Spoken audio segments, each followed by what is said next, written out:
환자분들이 교정에 대해서 오해하시는 부분이 있나요? 뭐 교정하는 중에 치아가 약해졌다, 잇몸이 약해졌다, 속이 아프다. 우선은 잇몸이나 치아가 약해지는 거는 있을 수 있는 일이기는 해요. 어떻게 보면은 불편함을 당장 못 느끼고 있던 치아가 움직이면서 이 상태에서 지금 괜찮은데 움직였더니 약간 삐걱대네? 그런 일이 당연히 있을 수는 있습니다. 특히나 30대 이상 넘어가서 교정을 하시면은 당연히 있는 일이고요. 어떻게 보면은 우리가 스케일링도 하기 전에 나는 괜찮았는데 아무 문제가 없었는데 갑자기 지저분하고 치석이 많다고 스케일링을 하고 나니까 여기 구멍이 뻥 뚫렸고 시리고 막 이런 일이 있다라고 얘기했는데, 그럼 그게 문제가 생긴 거냐? 치아가 건강한 상태로 돌아가면서 숨어있던 문제가 그냥 보이게 된 거다.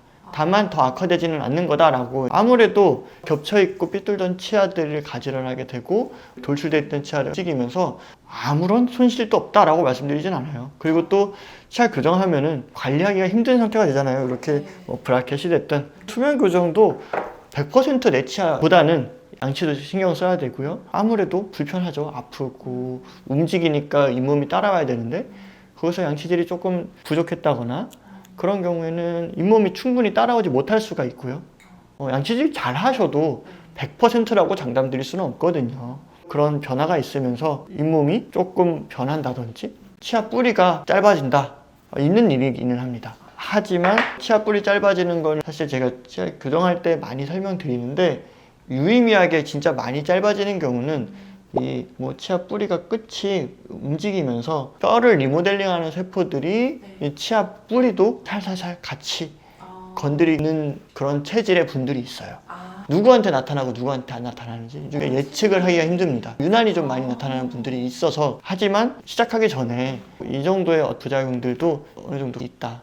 그럼에도 불구하고 돌출입을 개선하기 위해서 혹은 내가 갖고 있는 심각한 치아 문제들을 개선하기 위해서 지금 치아 교정을 하는데, 그걸로 인한 혜택도 분명히 크니까 이 치료를 하는 거겠죠. 무작정 좋은 것만 100이고 나쁜 건 빵이다, 이건 아니고요. 사실은 감당해야 되는 부분들이 있죠. 그러면 이제 의뢰돼서 오시는 분들이 많이 계시잖아요. 돈이 너무 많이 드는 거 아닌가? 진단 막 20만 원씩 들면 어떡하지 해가지고 못 갈 것 같거든요. 충치 치료를 하려고 했는데 교정 상담을 먼저 권유받으신 경우에, 그러면 그 병원에서 의뢰서를 친절히 써주시면은 어떤 형태든지 갖고 오시면은 가장 좋습니다. 근데 만약에 의뢰서까지 써주시지 않는 경우라도 크게 신경 쓰지 마시고 와서 편하게 말씀해 주시면 어차피 처음부터 그 환자분의 상황이나 상태를 파악해야 되는 거는 마찬가지이기 때문에 없으셔도 크게 부담 없이 오셔도 됩니다. 만약에 엑스레이를 옛날에는 이렇게 CG로 구워서 갖고 왔잖아요. 또 요새는 방법이 많아요. 그냥 이메일로 바로 받을 수도 있고 카톡으로 그냥 전송해 드릴 수도 있고요.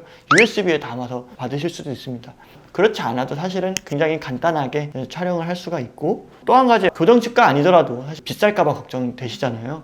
검사비만 몇십만 원 나오는 거 아니야 걱정하실 수도 있는데, 처음 검사는 기본적인 엑스레이 찍고 카메라로 사진 찍어서 지금 상황에 대해서 설명드리는 거는 저렴하게 충분히 검사가 가능하시니까 부담 갖지 마시고 오시면 되고요. 오실 때는 꼭 예약을 해주시면 좋습니다. 왜냐하면 처음 이 상담 과정이 시간이 꽤 들어요. 그래서 저희가 그 시간을 좀 어느 정도 확보를 해놔야지 좀 차분하게 설명을 들으실 수 있기 때문에 예약을 해주시면 좋은데, 전화 주셔도 좋고요. 요새는 네이버에서 검색하면은 네이버 예약 해주시면은 원하시는 시간대에 맞춰서 오시면 가장 좋습니다.